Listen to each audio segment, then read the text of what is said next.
Elena wiped the last of the dust from the grand piano in the living room, her fingers moving slowly over the smooth wood. Outside, the Atlanta sun was already high, painting the manicured lawn in gold. The house was quiet, too quiet. It always was, except for the hum of the refrigerator or the occasional creak of floorboards. She liked the quiet. It gave her space to think, to breathe, even if just for a moment. She'd been working for him for almost 2 years now. He was a lawyer, successful, polished, the kind of man people nodded to at country clubs and charity galas. He never raised his voice, never threw things, never called her names. But there was a distance in him, a coldness behind his polite good mornings and clipped instructions about which silverware to polish. She'd learned early on not to expect warmth. This wasn't a home. It was a job. And she needed this job more than she cared to admit. Her back ached. Not just from bending over to scrub baseboards or lift heavy laundry baskets, but from something deeper. A dull, persistent pressure low in her belly. At first, she thought it was stress. Maybe the cheap noodles she'd been eating for dinner again. But then her period didn't come. Not last month. Not this month either. And the nausea, sharp and sudden in the mornings, had become impossible to ignore. She'd taken a test in the cramped bathroom of the bus station, hands shaking, heart pounding like a drum in her chest. 2 pink lines. Clear as day, pregnant. The word echoed in her mind like a warning bell. She sat on the edge of the tub staring at the wall, trying to breathe. She was alone. No family nearby. No partner. Just her, this house, and now, this. She thought about the night it happened. It had been raining. He'd come home late, tie loose, eyes tired.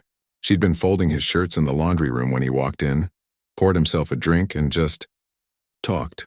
For once, he wasn't giving orders. He was talking about his father, about pressure, about feeling like he was drowning in expectations. She listened. She always listened. And then somehow he was closer. Too close. His hand on her arm. His voice softer. And she, exhausted, lonely human, let it happen. It wasn't forced. Not in the way people imagine. But it wasn't equal either. How could it be? She cleaned his floors. She made his coffee. She lived in the small room above the garage, paid just enough to keep the lights on.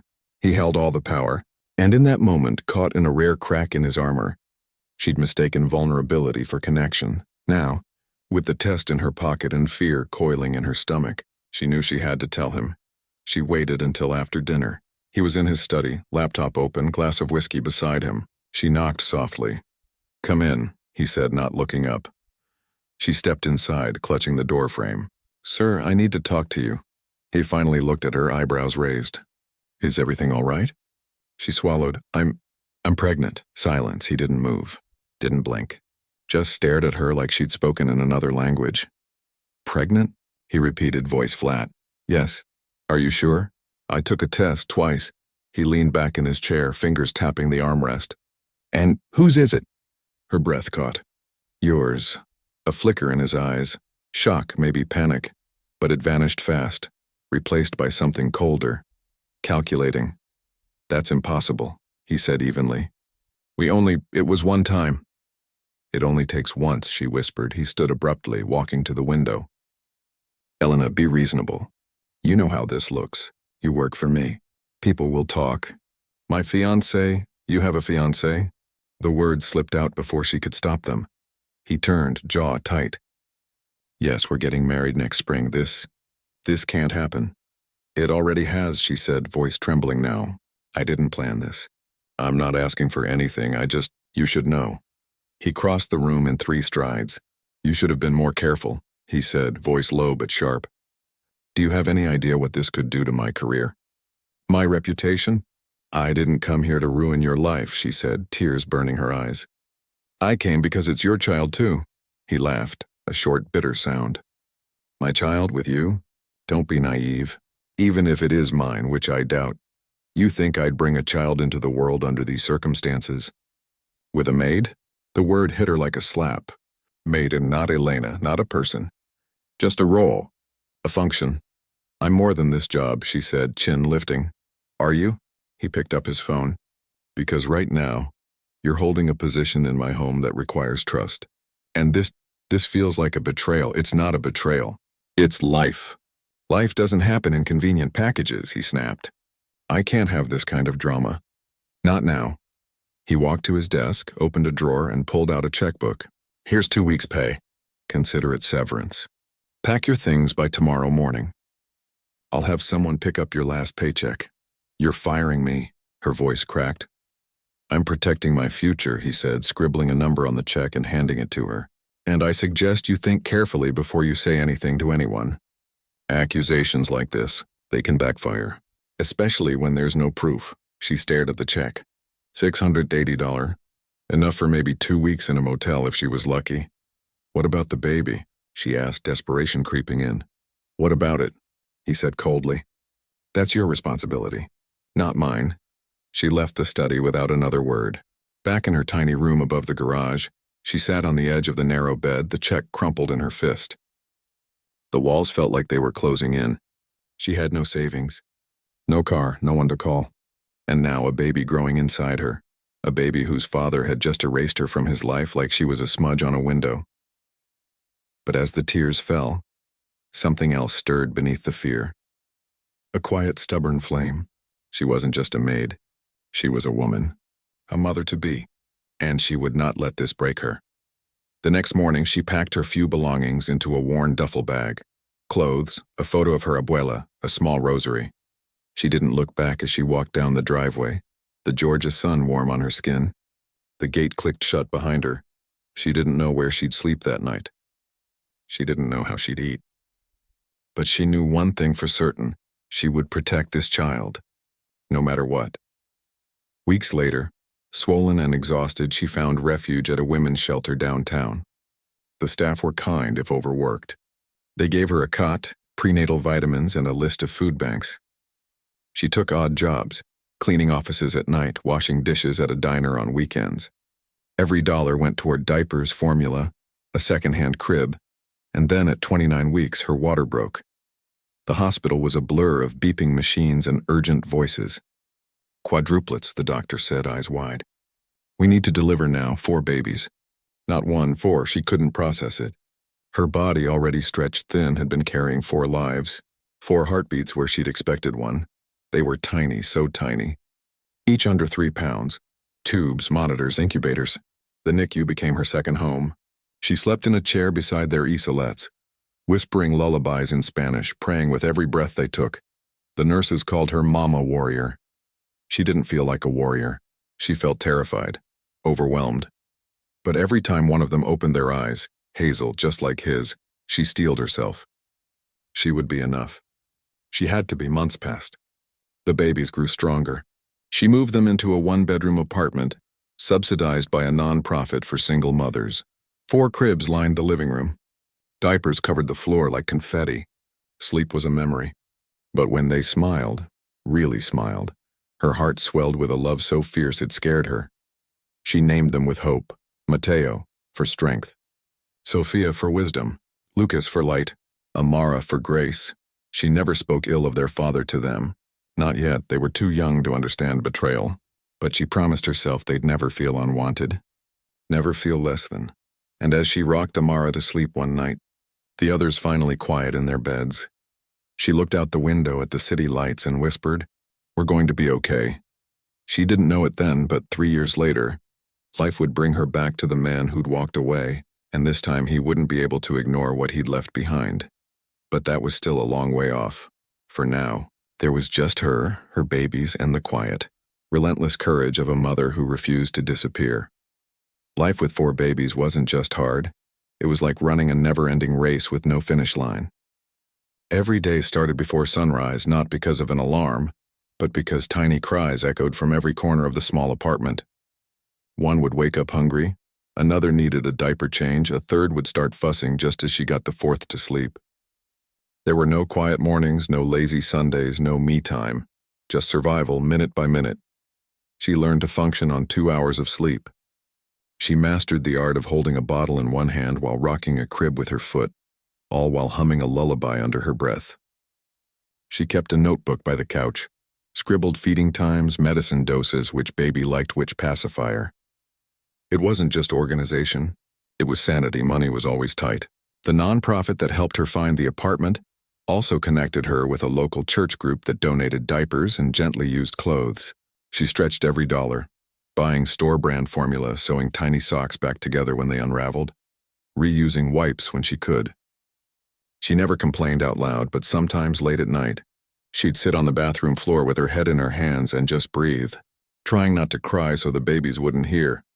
But even in the exhaustion, there were moments that made her heart swell, like when Mateo, the oldest by 3 minutes, reached for her finger and held on tight, or when Sophia giggled for the first time, a sound so pure it made her forget the laundry pile waiting in the corner. Lucas had her eyes deep brown and curious, always watching everything. Amara was the quiet one, but when she smiled, it lit up the whole room. She talked to them constantly, narrating her day, singing old songs her grandmother used to sing, telling them stories about stars and oceans and brave little birds. She wanted them to know they were loved, even if the world outside their door didn't always feel kind. When they turned 1, she threw a tiny birthday party in the living room. Just her, the 4 of them, and a cupcake with 4 candles. She took a photo with her phone, 4 messy faces covered in frosting, her own hair pulled into a messy bun, dark circles under her eyes. But she was smiling. Really smiling. That photo became her screensaver. A reminder, we're doing this. To keep going, she needed more than hope. She needed income. She signed up for every cleaning job she could find. Mornings were spent folding laundry and feeding babies.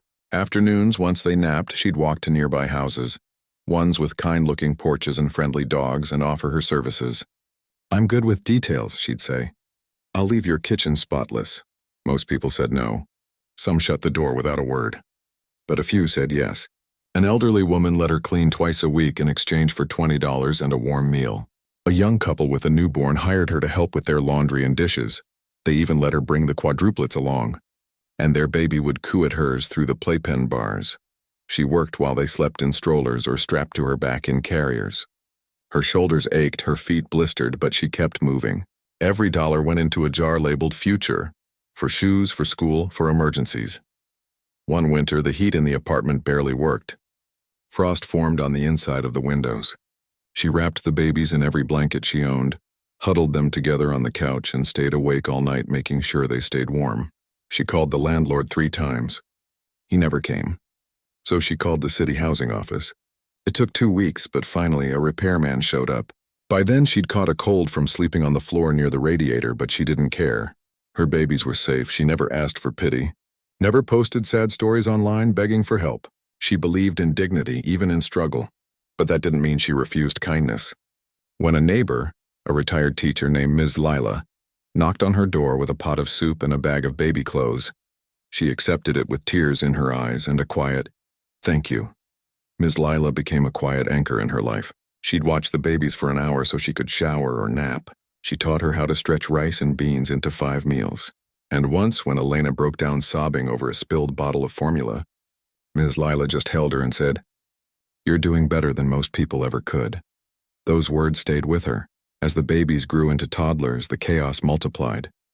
They crawled everywhere, pulled books off shelves, tried to eat crayons, and somehow always found the one dangerous thing in the room. She baby-proofed every corner, but it felt like a losing battle. Still, she laughed more now. They made her laugh. Lucas trying to climb the bookshelf like a monkey. Amara dancing to the radio with a wooden spoon. Sophia stacking blocks only to knock them down with a dramatic boom. She started teaching them simple words in Spanish. Mama agua gracias. She wanted them to know where she came from, even if their father's world was far away. She didn't hate him, not anymore. But she didn't forgive him either. She just moved on.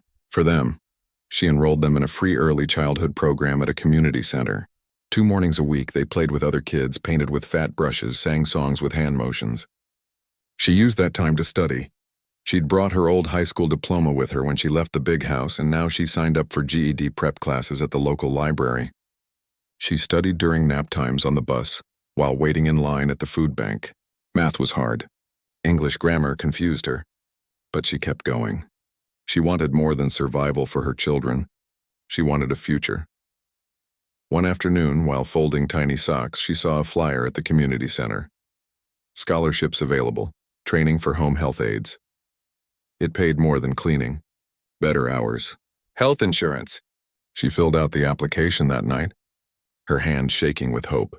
She got in. The training was tough. 8 weeks of classes after the babies went to bed, then clinical hours on weekends. Ms. Lila watched the kids. Elena studied anatomy, learned how to take blood pressure, practiced patient communication. She passed every test. On graduation day, she wore a borrowed blazer and stood tall as they handed her the certificate. That night, she framed it and hung it above the couch, right where the babies could see it. Her first job was with an elderly man who needed help bathing and taking his medicine. He was grumpy at first, but she was patient.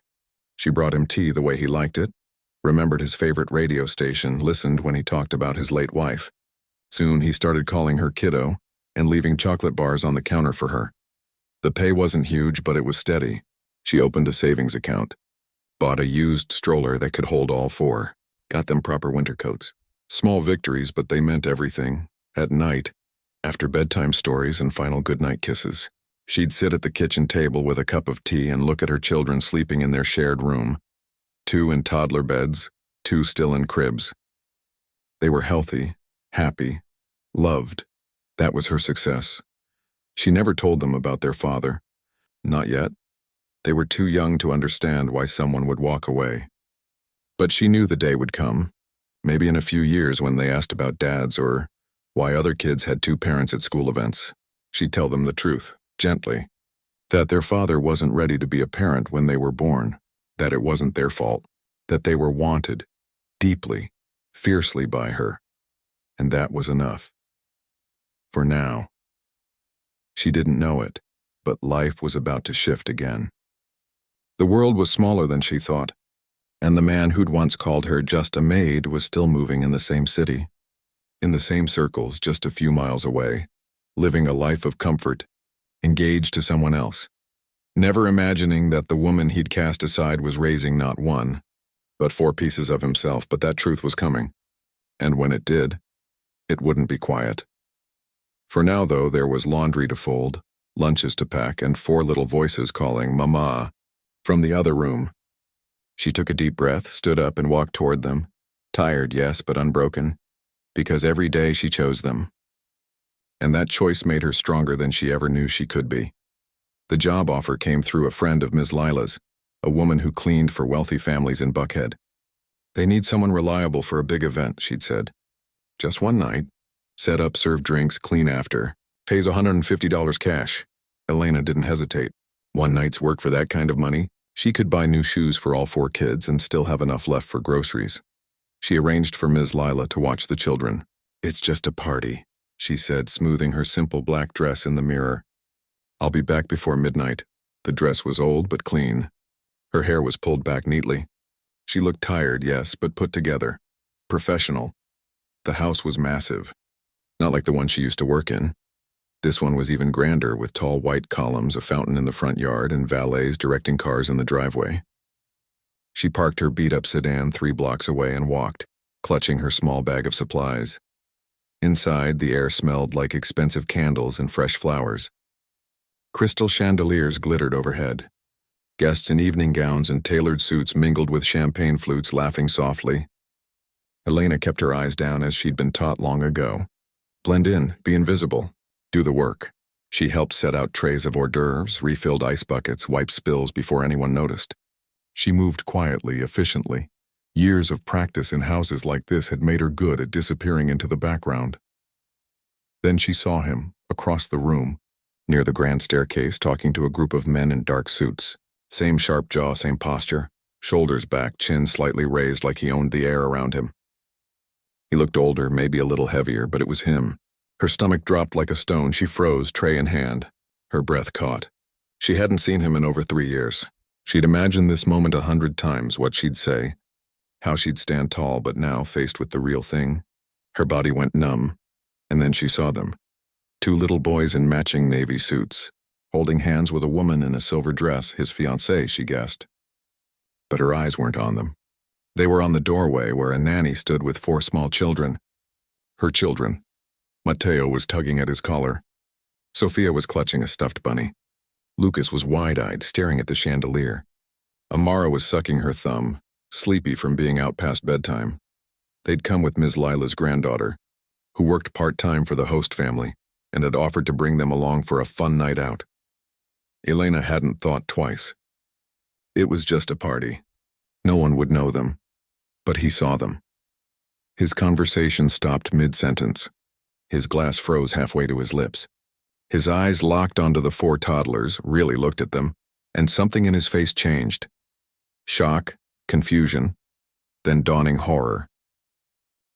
He excused himself from his group and walked toward them, slow at first, then faster. Elena's heart pounded so hard she thought it might burst. She wanted to run, to scoop up her babies and vanish into the night. But she stood her ground. She'd run once. Not again. He stopped a few feet away. His eyes flicked from the children to her, then back again.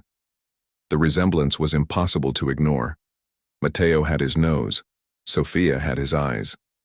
Lucas stood with the same slight tilt of the head. Amara's hair curled just like his did in old photos. "You," he said, voice low, almost a whisper. "Hello," she replied, calm despite the storm inside her. What are they doing here?" "They're with a friend," she said. "I'm working tonight." He stared at the children like he was seeing ghosts. "Are those—" "Yes," she said simply. "All four." His face went pale. "You never said—" "I tried," she cut in gently. "You didn't want to hear it." He glanced around as if worried someone might be watching. "We need to talk somewhere private." "Not here," she said. "Not tonight. They're tired. Tomorrow," he insisted. "Please." She hesitated. Part of her wanted to say no, to walk away and never look back. But another part, the part that had stayed up nights wondering if her children would ever know their father, knew this moment was coming. Maybe it was time. "All right," she said. "But not at your house. And not alone." They agreed to meet at a public park the next afternoon. The next day, she brought the kids. She wasn't hiding them anymore. They played on the swings while she sat on a bench, watching him approach. He looked nervous, hands in his pockets, eyes darting around like he expected paparazzi to jump out from behind the trees. He sat beside her, not too close. "I didn't believe it at first," he admitted. "I thought, maybe you'd moved on. Maybe it wasn't even true." "It's true," she said. "They're yours, all of them." He watched Matteo climb the slide, then Sophia run after him. "Quadruplets," he murmured. How did you manage?" "Day by day," she said. "One breath at a time." He was quiet for a long moment. "I was wrong," he finally said. "About everything. I was scared. Selfish. I thought my life would fall apart if people found out." "And now?" she asked. "Now I see what I walked away from," he said, voice thick. "They're incredible." She didn't soften, not yet. "They deserve more than just words." "I know," he said quickly. "I want to do right by them. By you." She looked at him, really looked. The arrogance was still there, but it was cracked now, worn down by something like regret. "It's not about me," she said. "It's about them. They need stability, not confusion, not drama." "I understand," he said. "Whatever you need. Tests, paperwork, support, I'll do it." She nodded slowly. "There's a clinic downtown. They do DNA tests, fast, accurate." "I'll go tomorrow," he said. "I'll pay for everything." Over the next few weeks, the truth spread, not loudly but steadily. He told his fiancée. She left him within days. He told his parents. They were shocked, but supportive, once they met the children. "They're Whitmores through and through," his mother said, tears in her eyes after watching Lucas build a tower of blocks with intense focus. The DNA results came back, 99.9% match, undeniable. At first he tried to throw money at the problem, offering to buy her a new apartment, a car, even suggesting she quit her job, but she refused. "They don't need fancy things," she told him. They need consistency, and you showing up not as a hero but as a father. So he started small. He came to the park every Saturday, brought snacks, sat on the grass while they ran around him, learned which one liked apple slices, Sophia, which one needed help tying shoes, Mateo, which one fell asleep fastest, Amara, and which one asked 100 questions an hour, Lucas. He didn't try to take over. He listened. He followed her lead. The children were curious about him. "Who that man?" Lucas asked one day. "That's someone who's getting to know you," she said carefully. They didn't call him Dad. Not yet, but they smiled when he showed up. They let him push them on the swings. They accepted the small toys he brought, not expensive ones, just little cars and stuffed animals. Back in his world, things were changing. His law firm noticed his distraction. His social circle whispered. But for the first time in years, he didn't care what people thought. He'd spent so long building a life that looked perfect from the outside, but inside, it was hollow. Now, watching Amara giggle as he made a silly face, he felt something real. One afternoon, as they walked back to her car after the park, Mateo reached for his hand without thinking. He froze for a second, then gently took it. Elena saw it, didn't say anything, but her chest tightened. This wasn't forgiveness. Not yet. But it was a beginning. She knew the road ahead wouldn't be easy. There would be questions, legal papers, awkward conversations, maybe even court dates. But for the first time since that cold morning 3 years ago, she didn't feel alone in carrying this weight. And the children? They just kept being kids, laughing, running, loving without conditions. They didn't know about betrayal or pride or shame. They only knew that a new person was showing up, and he seemed to care. That was enough, for now. As she buckled Amara into her car seat, the little girl looked up and said, "Man, nice." Elena smiled faintly. "Yeah, baby," she said. "Maybe he is." And for the first time, she let herself hope that maybe, just maybe, this broken thing could be mended, not into what it was, but into something new. Something better. Not for him, not even for her, but for them. He didn't show up the next Saturday. Elena noticed right away. The kids did too. Lucas kept looking toward the path where he usually appeared, his little brow furrowed. Sophia asked, "Where man?" Amara just sat quietly on the swing waiting. Elena didn't answer. She told herself it didn't matter. Maybe he'd changed his mind. Maybe the reality of 4 toddlers was too much after all. She'd been through disappointment before. She could handle it. But then, on Monday evening, there was a knock at her door. He stood there holding a paper bag and looking like he hadn't slept. His suit was wrinkled, his tie loose. "I'm sorry I missed Saturday," he said before she could speak. "I was figuring some things out." She opened the door just enough to talk. "They noticed you weren't there." "I know," he said, voice low. "That's why I'm here." He didn't ask to come in, just stood on the step. "I ended things with my fiancé, for good. And I told my firm I'm taking a step back, less travel, fewer late nights. I can't keep living like I was." She studied his face. There was no performance in it, just exhaustion, and something raw, like he'd been stripped down to something real. "Why?" she asked. "Because I looked at Mateo on Saturday morning," he said, "and I realized I didn't know his favorite color, or if he was scared of thunder, or whether he still took a nap. And that's on me, not you.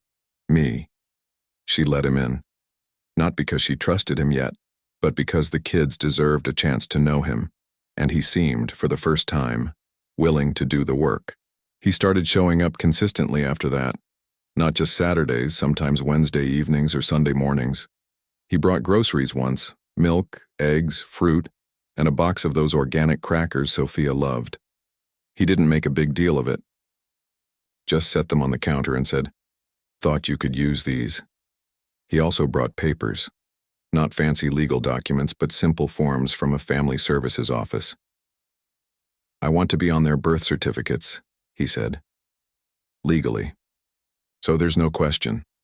She read every line carefully. No custody demands, no claims of sole rights, just acknowledgement, shared responsibility, child support, fair, consistent, direct to her account, with receipts. She agreed.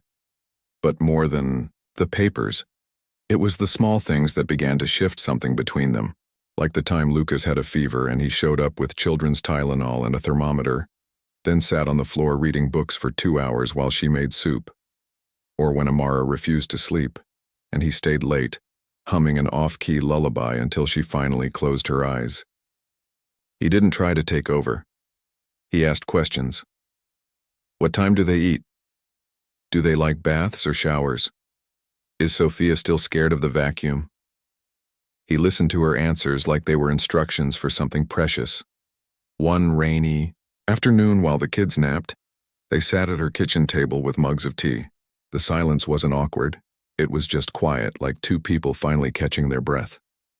I started seeing someone, he said suddenly. She stiffened. A therapist, he added quickly. Not a date, a counselor. To work through some things. She relaxed slightly. Good.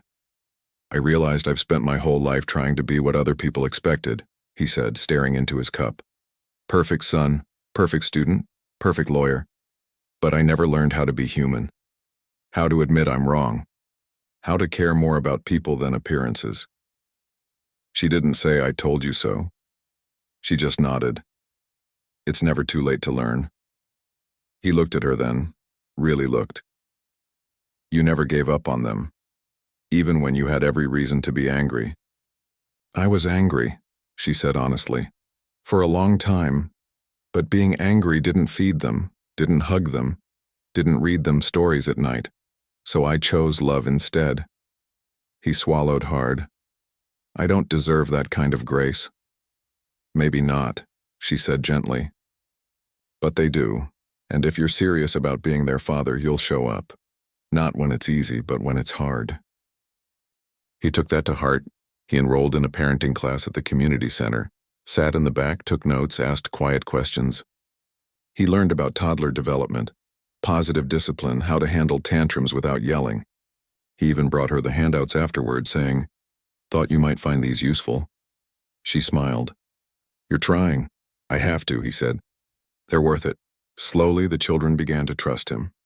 Mateo started calling him Mr. at first, then just M. Sophia let him braid her hair, badly, but she didn't care.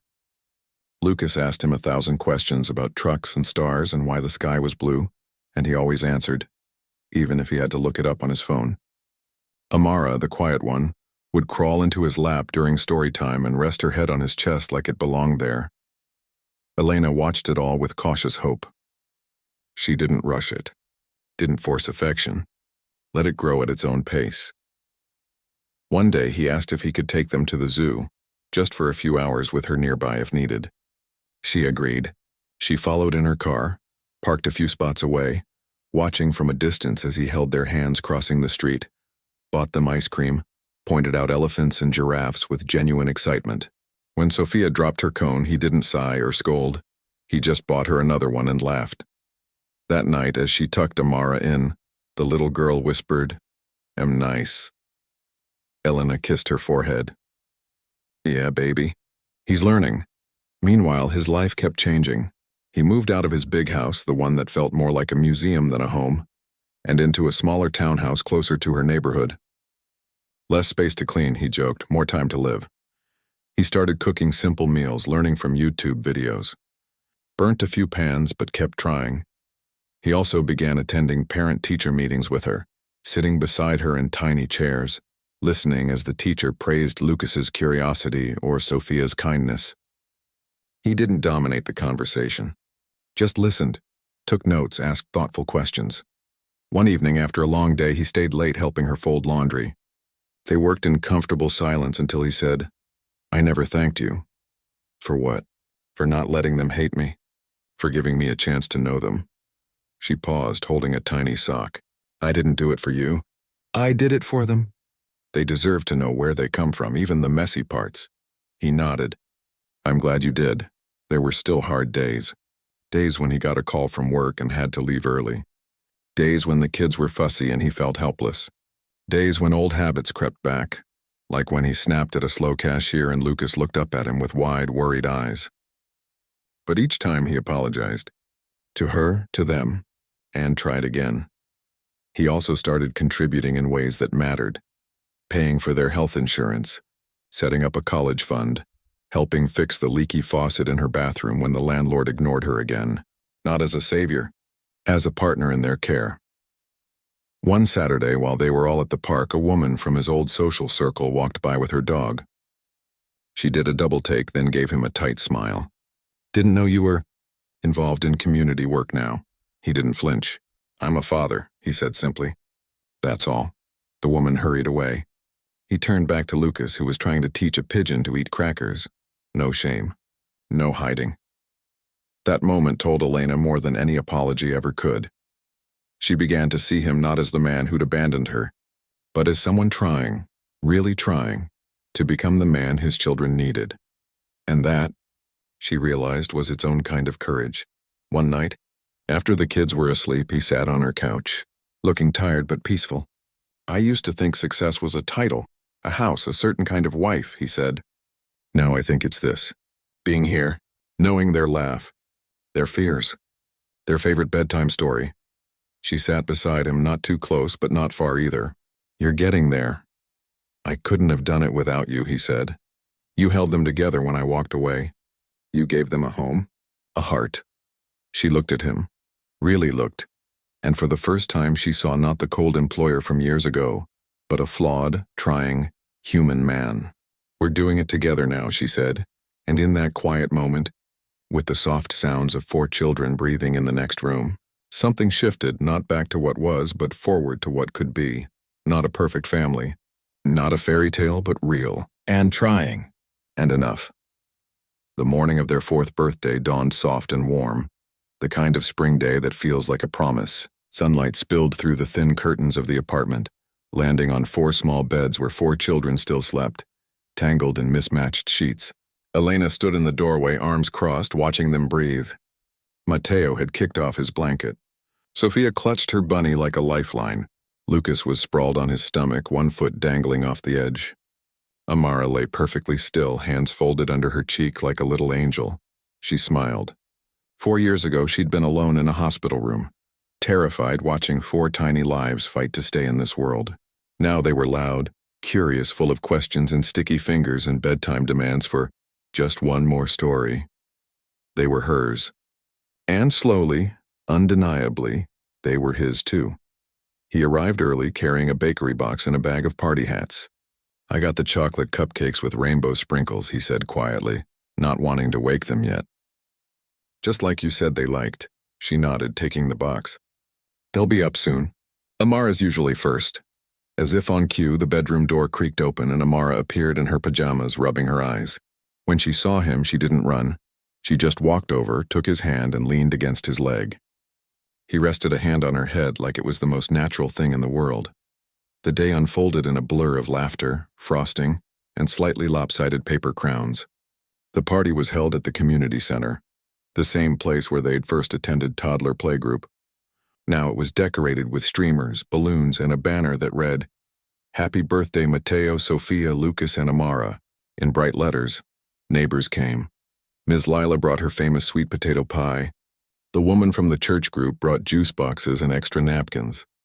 Even the elderly man Elena cared for sent a card with a $20 bill tucked inside. It wasn't fancy, no hired entertainers or custom cakes, but it was full of people who loved them. He stayed in the background at first, helping set up chairs or refill the snack table. But the kids kept pulling him into their world, dragging him into a game of musical chairs, making him judge a bubble-blowing contest, insisting he sit with them during cake. When it was time to sing, he stood beside Elena, his voice a little off-key but steady as they all shouted, "Happy birthday." After cake, the children ran outside to the small playground. He followed, not hovering, just present. Elena watched from a bench as he pushed Sophia on the swing, then lifted Lucas onto the slide, then sat on the grass with Matteo and Amara, building a tower out of dandelions and sticks. Ms. Lila sat beside her, sipping lemonade. "Look at that," she said softly. "Who would have thought?" Elena didn't answer right away. She just watched him kneel to tie Amara's shoe, his movements careful, patient. "He's trying," she said finally. "Trying's good," Ms. Lila said. "But showing up every day? That's love." Later, as the sun began to dip low, the kids started to wind down. Cheeks smudged with frosting, hair messy, eyes heavy. He helped carry them to the car one by one, buckling each into their seat with gentle hands. When he closed the door on Amara, he stood for a moment, looking at the four of them through the window. His expression wasn't pride exactly. It was something deeper, awe maybe, or gratitude. On the drive home, the car was quiet except for the soft hum of the engine and the occasional sleepy sigh from the back. When they pulled up to her building, he didn't leave right away. He walked them to the door, helped carry in the leftover cupcakes and party favors. Inside, the apartment was a mess, balloons half deflated, wrapping paper everywhere, toys scattered. But it felt full, alive. "Thanks for today," he said, standing near the kitchen table. "You're part of it," she said simply. "You don't have to thank me." He nodded, then hesitated. "I've been thinking about the future." She turned, wiping her hands on a dish towel. "Yeah? I'm not asking for anything," he said quickly. "But I'd like to be more than just weekends and birthdays. If you're open to it." She studied him. There was no pressure in his voice. "Just an honest question." "I've been thinking too," she said.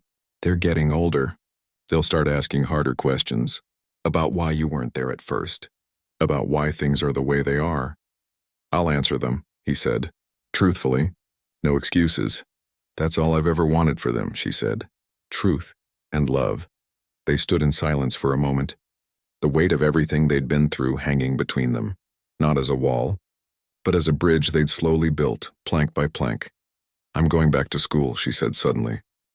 He looked surprised. "You are?" "Night classes," she said. "Social work. I want to help other moms, ones who feel like they're drowning." "Like I did?" A slow smile spread across his face. "You'd be amazing at that." "I hope so," she said. "It'll be hard." "Juggling work, classes, them?" "I'll help," he said without hesitation. "Pick them up from daycare. Make dinner. Whatever you need." She didn't say yes right away, but she didn't say no either. She just nodded, like she was filing the offer away for later. Over the next few months, life settled into a new rhythm. He came by 3 times a week, not as a guest but as part of the routine. Tuesday nights were homework night. Even though the kids were too young for real homework, they colored or played counting games while Elena studied at the table and he read legal briefs nearby. Thursdays, he took them to the library. Sundays, they all went to the park or the farmer's market. He never overstepped, always asked before making plans. Always respected her rules, bedtime, screen time, food limits. And when he made mistakes, like letting Lucas stay up too late or promising Sophia a puppy without checking first, he owned it. Apologized, tried to do better. The children, in turn, began to call him Dad, not all at once.